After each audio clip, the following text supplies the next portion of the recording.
Magandang umaga mga mare, at ito na nga, unang araw ko sa Pilipinas, yarn!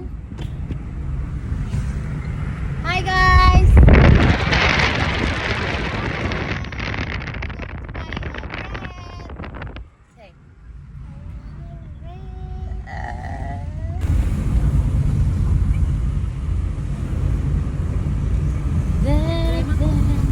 Assalamualaikum mga mare. Nagpapasaway si Yan, ayaw magpabuhat at gusto maglaro ng bato mga mare. Ang hirap magkaroon ng dalawang chikiting na pasaway mga mare. Kita nyo naman kung paano sila magpasaway.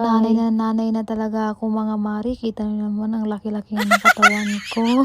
Kaya tama na ang dalawa mga mare. Tahimik na si Yan mga mare kasi pauwi na kami dyan. Sarap-sarap naman pagmasdan itong anak ko. Nakakamiss na talaga umuwi sa Pilipinas kasi gusto ko na makabanding yung mga anak ko at syempre pamilya ko. Sa mga nagtatanong pala, driver ko yung kasama ko na yan.